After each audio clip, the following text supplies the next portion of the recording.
Es que gusto poderles saludar en esta linda tarde que el Señor nos regala, una tarde lluviosa, para algunos seguramente fría, pero pues ya con el gusto de poder estar juntos buscando el rostro de nuestro Señor. Sin lugar a duda, por lo menos yo espero que llegue la hora para poder conectarnos y compartir con ustedes pues un poco sobre la palabra del Señor y pues creo que no lo hago muy seguido, pero si al final en algún momento a usted le queda alguna duda o quiere comentar algo, hágalo también, puede hacerlo vía comentario, enviándome un mensaje o poniéndose en contacto si en alguna cuestión quisiera profundizar un poco más o yo no sé de qué manera podemos hacerlo, pero la intención es que usted pueda quedarse en realidad con una enseñanza clara. Eso es lo que siempre pretendo, que el mensaje sea claro, sea oportuno, así que si en algún momento hace falta, no dude mi amado hermano en hacerlo, lo animo a que lo haga sin ningún problema. Pero bueno, sea bienvenido, gracias a los que ya se están conectando, les mando un fuerte abrazo y deseo que pues el Señor nos permita este tiempo para gozarnos juntos. Vamos a orar, vamos a ponernos en las manos del Señor y vamos a dejar que su Espíritu nos guíe para que podamos gozarnos en su presencia. Padre, en esta tarde agradecemos la vida, la oportunidad de estar juntos y gracias, Señor, por el privilegio de contar con tu palabra. Podemos, Señor, abrir la Escritura, leerla y conocerte más, poder comprender el propósito eterno por el que fuimos creados y el privilegio, Señor, que tenemos de ser llamados tus hijos. Queremos, Señor, suplicar en el nombre de Jesús con humildad que hables a nuestras vidas, que permitas que tu palabra nos rete y que podamos entender claramente el mensaje que tienes para nosotros. Recibe pues la alabanza, Señor, cuando cantamos. Agrádate de mis hermanos, honra el esfuerzo que ellos hacen al conectarse, al estar presentes y permite, Dios, que de verdad en nuestro corazón quede tu palabra y podamos ver fruto con vidas transformadas, dejando nuestro carácter detrás, buscando en verdad parecernos cada día un poco más a Jesús. Ponemos todo en tus manos en el nombre de Cristo. Amén. Y pues ya tiene rato que no cantamos los salmos, ¿no? Así que vamos a cantar hoy el Salmo número 100. Vamos a alabar juntos al Señor en esta tarde, hermanos.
Privilegio poder alabar al Señor, poder cantar, poder gozarnos en su presencia. Sin lugar a dudas es algo bueno para todos y cada uno de nosotros. Y pues la palabra también, hermanos, es linda y podemos acercarnos a ella con confianza, entendiendo, teniendo muy claro que el Señor quiere que nosotros aprendamos de ella. Así que abra su Biblia en el Evangelio de Mateo capítulo 21.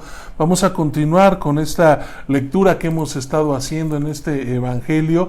Yo lo he de confesar, normalmente cuando doy un estudio así, pues comienzo del inicio. En esta ocasión, en honestidad, yo tenía pensado otra cosa y sin embargo nos atrapó el Evangelio y a partir de algunos capítulos atrás comenzamos a estudiarlo verso por verso de manera no tan, digamos que exegética, sino por los temas que va tratando, y creo que en verdad el Señor ha podido ir hablando a nuestras vidas. Confío en que pues el tiempo que hemos invertido ya en este Evangelio pueda ser de edificación a su vida. Así que vamos a leer Mateo 21, versos del 12 al 14.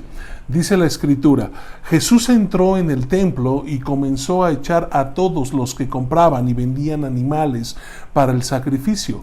Volcó las mesas de los cambistas y las sillas de los que vendían palomas. Les dijo: las Escrituras declaran, mi templo será llamado casa de oración, pero ustedes lo han convertido en una cueva de ladrones. Los ciegos y los cojos se acercaron a Jesús en el templo y él los sanó. Mire, si la entrada en Jerusalén había constituido un desafío, propiamente pues entendiendo otra vez que los líderes religiosos pues no tenían a bien el aceptar a Cristo, pues se declararon abiertamente y de forma pública pues sus enemigos. Cuánto más sería complicado, difícil el entrar en el templo y hacer lo que Jesús hizo. Aquí tenemos un desafío que se añadió al anterior, que fue entrar en Jerusalén. Y cuando nosotros contemplamos la escena y vemos cómo se desarrolla ante nuestros ojos, tenemos que visualizar y tratar de entender un poquito cómo se manejaban las cosas en este templo. Porque obviamente para nosotros hoy en día es totalmente diferente el cómo visualizamos un templo al templo que en este momento existía en Jerusalén. En el Nuevo Testamento griego hay dos palabras que se traducen precisamente por templo, y las dos tienen una razón de ser y las dos se pueden ocupar con propiedad, pero hay una clara diferencia entre ellas. El templo mismo se le llama en la palabra en griego naos, y eso era un edificio relativamente pequeño que contenía el lugar santo, el lugar santísimo, en el que solamente podían entrar el sumo sacerdote una vez al año. Era el lugar en donde se concebía que se encontraba la presencia solemne de Dios, y ahí entraba en el día de la expiación el sumo sacerdote para ofrecer al Señor sacrificio, pero el naos mismo estaba rodeado de otros tremendos espacios que ocupaban precisamente los atrios del templo y iban de manera sucesiva y ascendente. Y me explico un poquito. Si nosotros vamos viendo e imaginándonos el templo desde la entrada, es decir, desde la puerta exterior, nosotros nos damos cuenta precisamente, o tendríamos que imaginarnos el atrio de los gentiles. ¿Qué era el atrio de los gentiles? Era un patio en el que podía entrar cualquier persona, pero más allá del cual no podían pasar los gentiles. Ese era el lugar en donde se encontraba la gente que no era judía. Era el atrio de los gentiles. Si alguien que no fuera judío se arriesgaba a entrar en otro de estos atrios, corría el riesgo incluso de que lo sentenciaran a muerte. Ahora, después de este atrio, de este patio, de este lugar en donde se congregaban los gentiles, se encontraba el atrio de las mujeres. A este se entraba por la puerta que la misma Biblia en ocasiones señala que es la puerta de la hermosa, en el que podían entrar todos los israelitas, hombres y mujeres. Todos los que pertenecieran al pueblo de Israel tenían acceso a este lugar, pero las mujeres no podían pasar de ahí. Ese era el atrio, ese era el lugar, era el patio hasta donde podían pasar. Llevamos dos, el de los gentiles y el de las mujeres, ¿no? Entonces a este patio le seguía el atrio de los israelitas, al que se entraba por la llamada puerta de Nicanor, una puerta de bronce de Corinto, que para abrir y cerrar precisamente esta puerta, dicen los historiadores que se necesitaban por lo menos 20 hombres. O sea, imagínense el peso de esa puerta, ¿no? La puerta que daba al atrio de los israelitas, la puerta de Nicanor. Así que era en este atrio en donde se reunían los varones israelitas para los cultos del templo. Era hasta este lugar en donde pues se le rendía adoración como varones, en este caso al Señor. Y por último se encontraba el atrio de los sacerdotes, al que solamente, por supuesto, los sacerdotes tenían acceso, solamente ellos podían entrar en este atrio. En él se encontraban, por supuesto, el gran altar de los holocaustos, el altar del incienso, lo que nosotros conocemos como el candelabro de los 7 brazos, la mesa de los panes de la proposición, el gran estanque de bronce, y en la parte posterior de ese atrio se encontraba lo que yo mencionaba hace un momento, el naos, propiamente dicho, esa área en donde se ubicaba la presencia de Dios, el lugar santo, el lugar santísimo. Ahora, toda esa área, incluyendo los atrios, también se llama en las traducciones de la Biblia templo. Entonces, la palabra griega que se utilizaba para eso, para referirse a todo el templo, no al lugar santo o santísimo, sino al resto del templo, era hierón. Y sería mejor, yo creo, que conservar en este caso la idea de la traducción original y retener la palabra templo propiamente dicho para lo que era referirse a ese lugar santísimo, a ese lugar en donde se encontraba propiamente la presencia de Dios, y usar la expresión el recinto del templo para el resto del área, es decir, para el hierón. Yo no sé si me estoy explicando de manera clara, pero eran las dos formas en la que los griegos de manera directa podían diferenciar, ¿no? En cuestión del griego podían hacer la diferencia entre lo que era el templo, hablando del acceso general de las personas, a lo que era el templo, pensando en ese lugar en donde solamente entraba, en este caso, el sumo sacerdote. Ahora, el escenario precisamente de este incidente que nosotros leímos hace un momentito en el Evangelio de Mateo está en el atrio de los gentiles, es decir, es el primer patio, el lugar de donde se entraba directamente de la calle, es el lugar en donde todo mundo podía entrar. Ahora, por supuesto que en ese atrio, en ese patio, siempre había gente, había muchísima actividad, y más en esas fechas. Recordemos que se acercaba la Pascua, ¿no? Entonces en la Pascua estaba abarrotado de personas, porque venían otra vez peregrinos de todos lados. Habría allí en cualquier época del año mucha gente, incluso muchos gentiles, porque el templo de Jerusalén no era importante solamente para los judíos, era importante pues en todo el mundo, porque era famoso. Así que muchos escritores latinos que nosotros podemos buscar o leer, describían este edificio como uno de los más maravillosos en el mundo. Era un templo muy conocido. Así que en este atrio de los gentiles se llevaban a cabo muchas actividades y generalmente dos clases de transacciones. Una de las transacciones, hablando del movimiento económico que se generaba dentro del templo, era el cambio de dinero, los cambistas. Todos los judíos tenían que pagar el impuesto del templo. Este impuesto, según lo que entendemos, era de medio ciclo, y ese impuesto se pagaba poco antes de que comenzara la Pascua.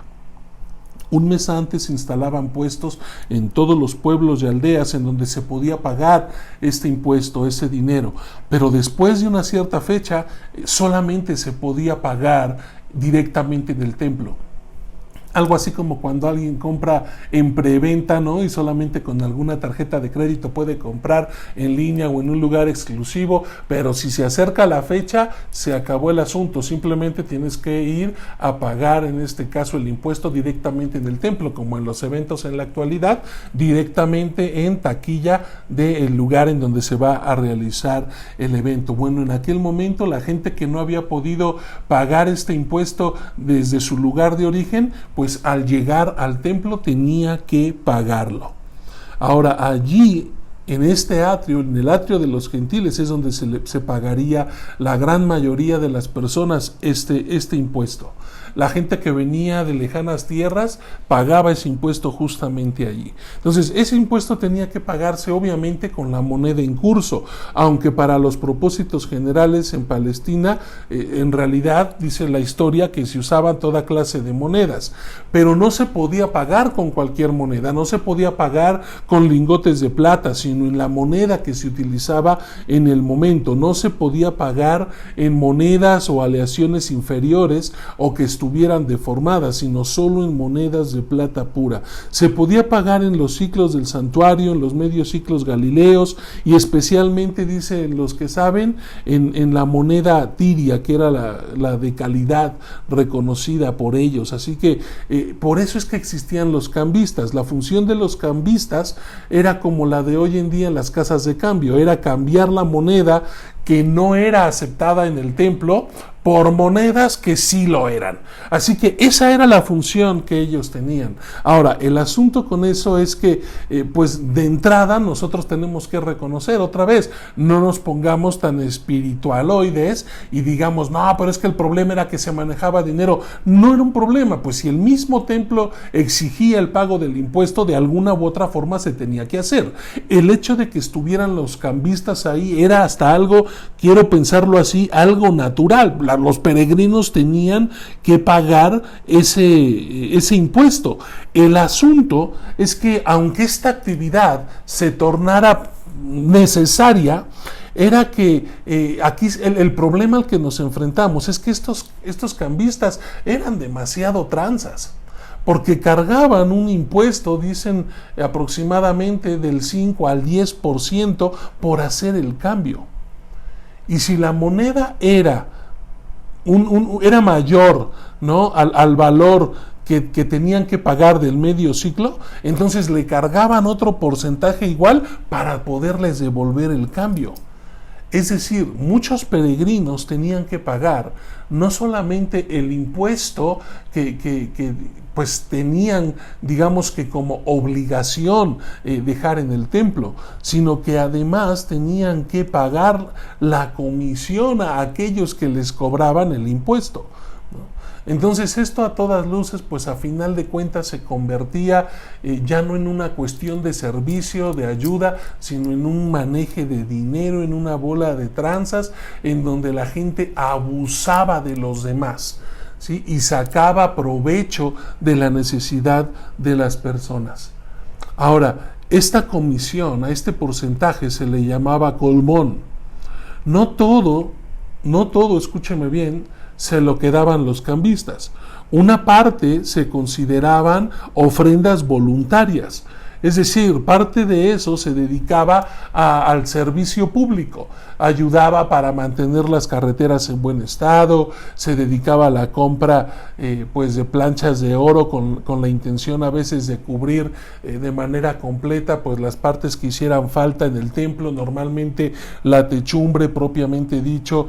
Parte de ese dinero también se ingresaba en el tesoro del templo, así que el asunto no era en realidad de manera original un problema. No era necesariamente todo un abuso. El problema es que aunque no tenía este origen, las cosas sí se prestaban a los abusos, se prestaba a la explotación de los peregrinos, a lo que venían al templo no era a pasear, era a adorar a Dios. Y no cabe duda que los cambistas se aprovechaban de eso y obtenían tremendas ventajas o beneficios. Ahora, no solamente estamos hablando de los cambistas, las ventas que se realizaban ahí era peor. Para la mayor parte de los visitantes del templo era muy importante el poder ofrendar algo de manera especial.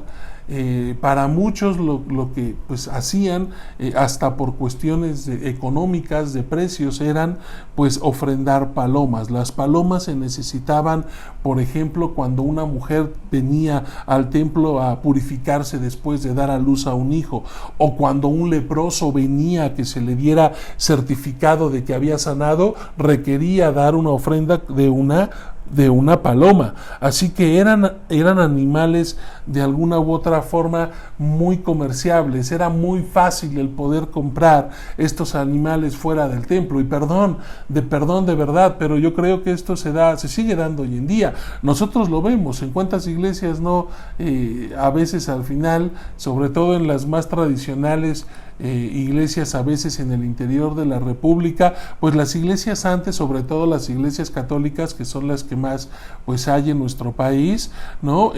Se encontraban en medio de las plazas, en las plazas públicas, y esto es pues porque siempre la iglesia ha sido importante, un centro de reunión, además de un lugar esencial y clave para el desarrollo de la sociedad. Así que por lo general las iglesias se encontraban en el centro y cerca de estas plazas públicas había quizá en algún lugar algún kiosco, y en estos lugares por todos lados había comercio.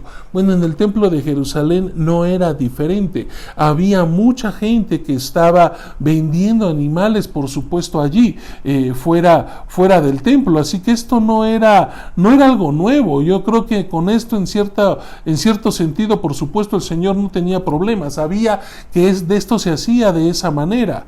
Ahora, ¿cuál era entonces la situación? Bueno, la situación no es que vendieran animales, ¿no? La situación es que aún para ofrecer estos animales había ciertas reglas.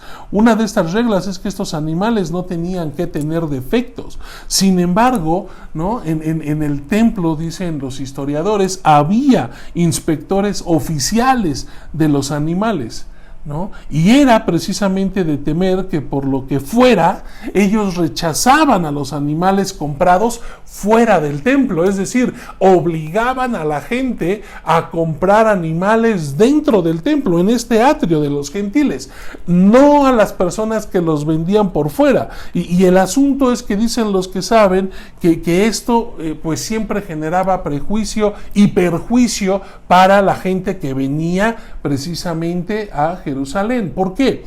Porque aunque los animales eran los mismos y hubiesen sido cuidados de la misma manera, un par de palomas, por decirlo de alguna manera, y estoy hablando de alguna cantidad, se me ocurre, no es que así fuera, no, por supuesto, pero vamos a pensar que una paloma fuera del templo costara 100 pesos. ¿No? La misma paloma dentro del templo, en el atrio de los gentiles, valía 1000. Así que cuando los inspectores revisaban estos animales que habían sido comprados fuera del templo, se los rechazaban. Les decían que ese animal no les servía para ofrecerlo al Señor. Así que los hacían comprar y gastar muchísimo más dinero del que era justo. Eso era completa y absolutamente un abuso. Era un abuso. Además, esos puestos en donde se vendían las víctimas se llamaban precisamente los bazares de Anás, dicen algunos, y tenían ese nombre porque eran propiedad privada de la familia del sumo sacerdote que tenía ese nombre, Anás. Así que si usted pensaba que las tranzas y los monopolios eran actuales, hermano, esto ha existido toda la vida. Yo no digo que era otra vez todos los comerciantes una bola de tranzas y ladrones. Seguramente había gente honesta, seguramente había gente que de verdad buscaba también ayudar a las personas y eran comprensivos. Pero los abusos, hermano, en este tipo de cosas siempre se producen de manera rápida, de manera fácil. Es muy fácil que el hombre se corrompa cuando se trata de ganancias económicas. Un comentarista decía que el templo se había convertido en el lugar favorito de reunión de ladrones y tranzas. La peor clase, hermano, de monopolio comercial e intereses económicos se encontraban allí, en el templo. Adam Smith escribía que en aquellos días cada sacerdote tenía que haber sido un comerciante, porque por todas partes acechaban a los pobres, a los humildes peregrinos que venían buscando adorar al Señor, pero que resultaban explotados de manera desvergonzada. Y fue esa explotación, fue ese abuso lo que indignó a nuestro Señor Jesús. Eso fue lo que nuestro Señor simplemente no pudo tolerar. No pudo soportar que estos hombres abusaran de esta manera. Así que aquí nos muestra nuevamente el carácter de nuestro Señor. Yo creo que lo que nosotros vemos es precisamente la muestra más violenta, ¿no? La manifestación más violenta de la ira del Señor dirigida a aquellos que explotaban a sus semejantes, especialmente contra los que explotaban a su prójimo en el nombre de la religión. Y eso, hermano, es algo que debemos de tomar muy en cuenta hoy en día.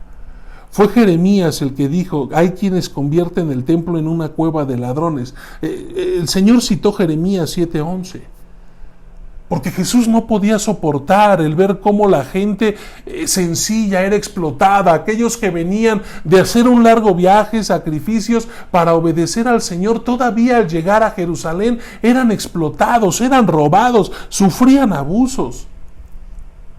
Esto era algo que el Señor simplemente no podía tolerar. El abuso, y menos en el nombre de Dios. ¿Sabe? Yo creo, soy un convencido que la iglesia ha guardado terriblemente silencio en demasiadas ocasiones con situaciones semejantes a esta. Cuando hablamos de justicia, hermano, nosotros tenemos que pensar en esto. La justicia implica que nosotros, como hijos de Dios, no abusemos de los demás y nos molesten las injusticias. Al pueblo cristiano le debería de doler cuando el gobierno abusa de los que menos tienen. Y tendríamos que buscar hacer algo para que las cosas cambiaran. Al Señor le indigna ver cómo la gente que tiene poder abusa de los menos privilegiados. Los que menos tienen son todavía los más abusados. Yo no sé si usted lo nota, pero obviamente en otros lugares en Estados Unidos es muy distinto, pero aquí hay mucha diferencia. Yo recuerdo mucho, el hermano Carlos de la Barra alguna vez me hizo un comentario cuando recién yo llegaba a Estados Unidos y él me decía: aquí hay realmente democracia, aquí no hay distinción. Y él me ponía el ejemplo de las gasolinerías. En Estados Unidos cada quien se pone gasolina, cada quien carga su propia gasolina. No es como aquí, que llegas y hay alguien que te la sirve, alguien que te la pone, hay quien da una propina, hay quien no da ni las gracias, porque se sienten muy importantes, se sienten que son dignos de todo esto. Allá no, allá te tienes que bajar, pagar y echar gasolina a tu vehículo.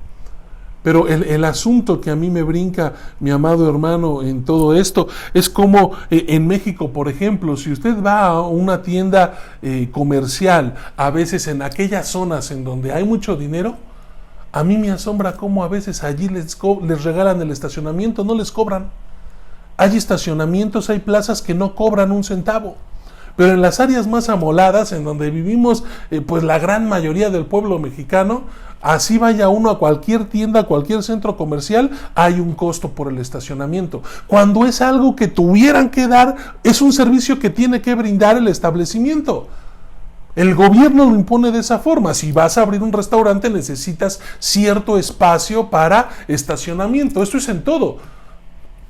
Si nosotros quisiéramos construir una iglesia y comprar un terreno, bueno, tenemos que tomar en cuenta, dependiendo el tamaño del templo y de las personas que entren, tiene que haber un número de lugares para estacionamiento. Esas son las leyes. Bueno, aquí estos abusan porque están brindando un servicio. Tú vas a ir a comprarles algo y todavía te cobran el estacionamiento. Pero en los lugares donde más dinero hay, se los dan gratis. Es algo similar. Insisto, no espiritualice todo. El Señor está hablando de justicia y lo que Él le molestó es cómo la gente religiosa abusaba de la gente que venía buscando adorar a Dios. Ahora, esta historia nos muestra también cómo la ira del Señor se dirigió especialmente contra estas personas que hacen imposible a las personas sencillas rendirle culto a Dios en su propia casa. Mi papá les llamaba mercenarios del Evangelio. Gente que a veces está en la iglesia no por buscar de corazón a Dios, sino porque adquiere un beneficio propio, personal. Fue Isaías el que dijo que la casa de Dios era una casa de oración para todos los pueblos. El atrio, hermanos, de los gentiles era de hecho la única parte del templo en donde podía entrar toda la gente. No tenemos por qué pensar que los gentiles que estuvieran ahí fueran solamente turistas. Probablemente otra vez el Señor toca corazones de diferente manera. Yo creo que muchos de estos gentiles llegaban con cierto interés para poder conocer el lugar en donde habitaba aquel Dios del cual habían escuchado quizá en algún otro lugar. Probablemente mucha gente buscaba ese lugar anhelando encontrarse con Dios, adorar al verdadero Dios. Pero ¿cómo la gente iba a encontrarse con Dios cuando lo único que escuchaba eran los gritos de mercadeo? Parecía un mercado, más que un templo. Escuchaban más ofertas, regateos, gritos ahí, estarse manoseando las cosas en lugar de tener intimidad con Dios. Yo creo que lo que menos se oía en ese lugar eran las oraciones. Porque hasta orar resultaba algo imposible, no había manera de concentrarte y de tener un momento de intimidad con Dios. En otras palabras, y yo no sé si ustedes lo habían pensado así, pero lo que la gente hacía en ese lugar era impedirles entrar en la presencia de Dios a los que de verdad lo estaban buscando con corazón sincero. Y cuando yo leo eso, hermano, me queda claro que Dios no va a tener nunca por inocentes a los que hacen imposible adorar en su casa. Esto no puede sucedernos también hoy en día, hermanos. Ahora algunos dirán, no, por supuesto que no, nuestros templos no son mercados, y tienen razón. Pero yo creo que aquí tenemos que ir más lejos y no pensar solamente en la venta de las cosas, sino en nuestras actitudes. Porque yo creo que puede haber actitudes de amargura, de discusión, de rivalidad. En la iglesia, hermanos, se puede introducir precisamente todas este tipo de cosas que hacen imposible que la gente que llegue de verdad adore, que la gente tenga intimidad con el Señor, que vaya y alabe realmente al Señor. Los miembros y los responsables, hermanos, de guiar, de dirigir el culto, muchas veces están tan preocupados con sus derechos, con sus dignidades, con sus prestigios. Muchas veces nos preocupamos más por las prácticas y los procedimientos, que al final el ambiente se pone tan tenso que nadie puede ya adorar a Dios en ese ambiente que se ha creado. Qué triste, pero esto suele pasar. A veces actitudes que en lugar de invitarnos a adorar al Señor hacen que pensemos en todo. Yo les soy honesto, ha habido alguna ocasión que justo antes de iniciar el culto, por alguna actitud, uno se desconcentra. Y de haber llegado al templo feliz, contento, deseoso de alabar, en ese momento uno se molesta, se enoja. Yo he sido testigo de cómo gente se ha ido y ya no se queda al culto por alguna mala actitud de otra persona, de otro hermano, teniendo o no teniendo la razón, hermano. No estoy hablando de eso. Simplemente estoy hablando de que por esas actitudes hay gente que simplemente nosotros le estamos poniendo un obstáculo para que vaya y alabe al Señor. Hasta los ministros de Dios pueden estar más interesados en imponerle a la congregación sus maneras de hacer las cosas, su forma de predicar, de organizar el culto y de tener todo en orden y que se hagan las cosas como quiere, en lugar de estar preocupado por predicar el evangelio o con poder la palabra de Dios. ¿Y sabe qué es lo que pasa? Que se produce un culto en un ambiente que simplemente hace imposible la verdadera adoración. ¿Cuántas veces hay gente que quizá hasta por estas situaciones, estos comentarios, andan más bien juzgando, criticando, hasta chismeando ahí, en lugar de prestar atención a la palabra de Dios? Hermanos, el culto de Dios y las discusiones de los hombres, nuestras diferencias no se pueden desarrollar juntos. Debemos tener presente la ira de Jesús. El Señor se molestó contra aquellos que impedían que sus prójimos se acercaran con corazones gozosos al Señor. Tengamos cuidado, hermano. Es algo que al Señor le molesta. Aún nos queda, si yo entiendo bien, una cosa más por último que notar. Y creo que esto es, mi amado hermano, importante. Porque la Biblia dice que Jesús sanaba también a los que estaban enfermos allí en el templo. Es decir, es interesante cómo la gran mayoría, en lo único que piensa cuando nos acercamos a este pasaje, es en cómo Jesús aventó las mesas, corrió a los cambistas, expulsó a los vendedores y a los que estaban haciendo sus tranzas allí.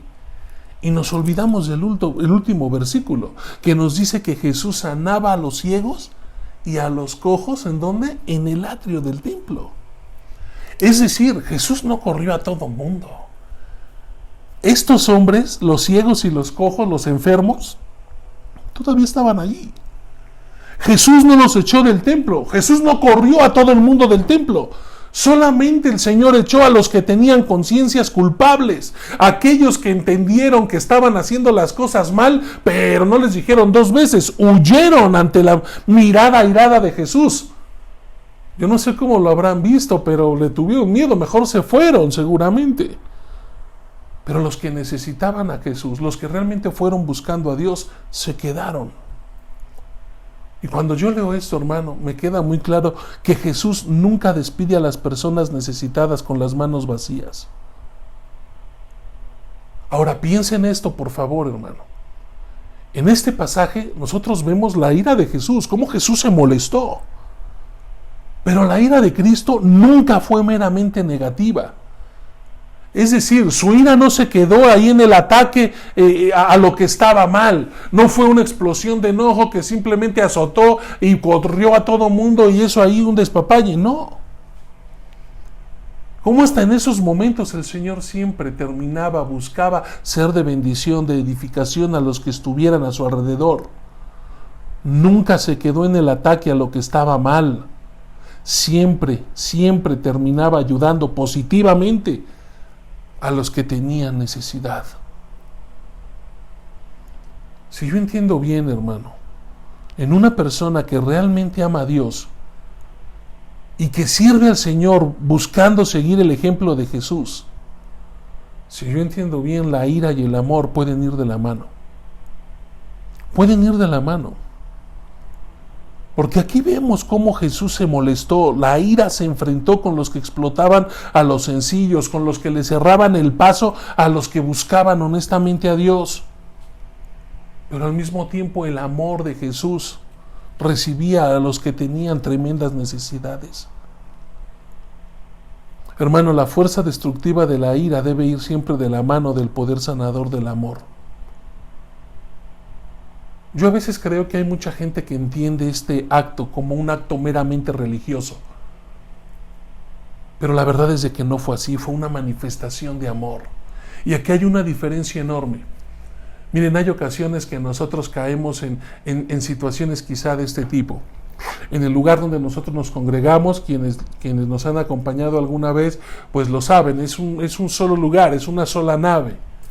no tenemos salones especiales para clases, no tenemos tampoco un salón de eventos sociales con una cocina apartada y un lugar para reunirnos y poder tomar un café o un refresco. Todo lo hacemos en el mismo lugar.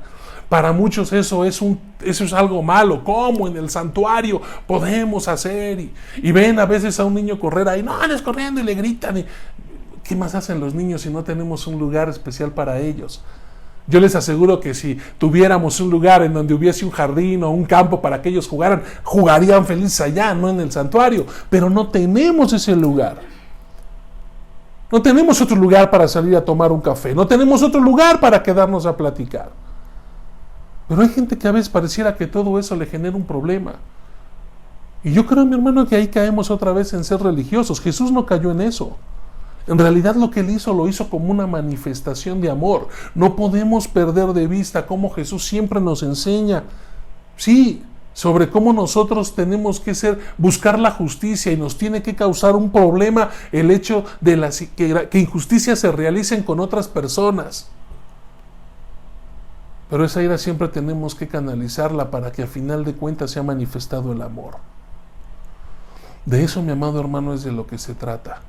No simplemente de ponernos en un sentido riguroso y molestarnos y hacer aspavientos. Al final lo que más importa es el amor a Dios y el amor a nuestro prójimo. Así que tenlo presente, mi amado hermano. Sé que he abusado demasiado de su tiempo hoy, me alargué mucho, pero creo que es importante el poder tener claro este tema, porque a veces solamente hablamos del coraje que hizo Jesús. Va mucho más allá de eso, y espero que este tiempo haya podido pues ayudarnos para comprenderlo de mejor manera. Así que ¿por qué no cantamos juntos, mis amados hermanos, este coro que lleva por título Aquí estoy? Y la intención de cantarlo es precisamente decirle al Señor: esto es lo que yo soy, es lo que yo tengo, y lo quiero poner en tus manos. Tómame como una ofrenda de amor.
Esto siempre va acompañado de la mano, hermano, de saber que Dios pues desea que podamos ser de bendición siempre a la gente que nos rodea.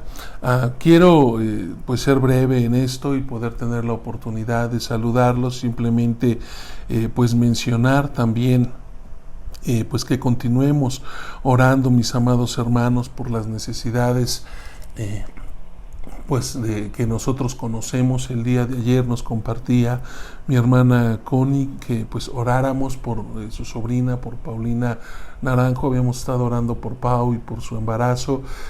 Ayer nos compartía nuestra hermana Connie que al final su embarazo no pudo llegar a buen término, y pues obviamente Pau está triste, hay dolor en su corazón. Estemos orando mucho por ella, que el Señor le fortalezca, que le dé paz, que pues esa paz que solamente nuestro Dios le puede dar. Así que no dejemos de orar mucho por ella, de pedirle al Señor que obre poderosamente en su cuerpo. Gratitud también en nuestro corazón, porque pues nuestro hermano Juan nos comparte, Juanito Villanueva, que está mejor, que el tratamiento está pues funcionando y que se encuentra mejor de salud. Así que gracias a Dios, mi hermano, en verdad nos gozamos con esto, y lo mismo mis hermanos con algunas de las peticiones de nuestra hermana Francia. Gracias a Dios están mucho mejor los hermanos por los que hemos estado orando. Así que no dejemos de interceder, de orar unos por otros, de orar por los que están delicados de salud. Les encargo mucho por ahí a nuestro hermano Aarón, a su esposa, no los dejen de lado, ellos tienen COVID, que el Señor obre en sus cuerpos,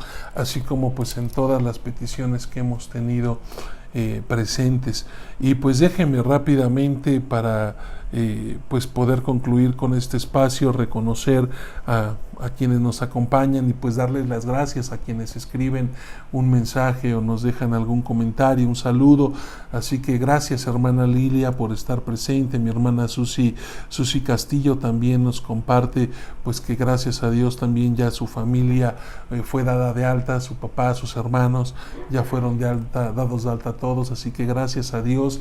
Gracias, hermana Susi, por compartirnoslo. Un abrazo a todos en casa, por favor. Un abrazo también a mi hermana Lupita Vadillo, qué gusto poder saludarla. A nuestro hermano Gabriel, Dios te bendiga. Gabriel Medrano, un fuerte abrazo, varón. A Pati Hernández, Dios te bendiga. Pati, una excelente noche a todos allá en casa. Nuestro hermano Jesús Muñoz, Nadia Gamiochipi, la hermana Francia también, Dios les bendiga mucho. Gracias por estar presentes. Nuestra hermana Judith López está también por aquí conectada, sintiendo bien Brenda, por ahí seguramente Dafne y Astrid. Dios les bendiga a muchos. Gracias por estar acompañándonos. Una linda noche. La hermana Sonia Jiménez, Dios le bendiga mucho. Hermana Paula Escobar, pues que el Señor te bendiga. Gracias por estar acompañándonos. La hermana Reina Valdés también presente. Araceli Gamiochipi, un fuerte abrazo para Titia y para el tío Reyes también.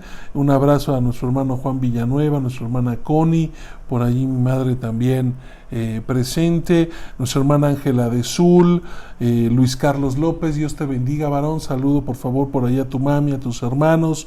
Margarita Santiago, Irisol de Sul, Lucy Santiago, gracias por acompañarnos. Dios les bendiga mucho. Están como familia en nuestras oraciones. Está también Sinaí, Dios te bendiga, Sinaí, qué gusto saludarte. Saludos y un abrazo a todos en casa. Ana Linda Contreras también está presente, muchas gracias. Dios te bendiga mucho. Cindy conectada, Dios te bendiga. Alfonso Sánchez, nuestro hermano Miguel Ángel, nuestro hermano Oscar, Gaby, Laura Johnson, Ricardo, el buen Mario, Luis Peñeres. Gracias, hermanos, por estar presentes. En verdad agradezco tanto pues el hecho de que podamos estar juntos. Así que pues vamos a concluir orando, ¿les parece? Vamos a terminar este tiempo pues dándole gracias a Dios y gracias a todos ustedes pues por estar como siempre acompañándonos en este espacio que apartamos en la tarde para buscar juntos al Señor. Así que pues vamos a orar, mis hermanos. Bendito Padre, gracias por permitirnos habernos conectado pasar este tiempo juntos reflexionando en tu palabra. Ayúdanos, Señor, a entender la diferencia entre abusar y, Señor, servir a los demás. Ayúdanos a entender también, Señor, la diferencia entre simplemente ser religiosos y buscar, Señor, el amor y rendirte una adoración digna de ti. Ayúdanos, Padre, a poder tener corazones sensibles para poder sentir ira con aquellas cosas que sean injustas a nuestro alrededor, pero también para poder pues bendecir y satisfacer las necesidades de aquellos, Señor, que se encuentran en torno nuestro. Úsanos y permite que como iglesia podamos entender pues que esto es importante, Padre. Bendice a los que están pasando momentos difíciles, los pongo en tus manos y agradezco porque tu iglesia, Señor, sigue teniendo hambre de ti, de conocerte, de aprender más de tu palabra. Bendice, Señor, a cada uno de mis hermanos, los pongo en el hueco de tu mano, te lo pedimos todo en el poderoso nombre de Jesús. Amén. Pues gracias, hermanos, nos vemos el día de mañana para pues cerrar una semana más juntos, y así el Señor lo permite. Que tengan una linda noche.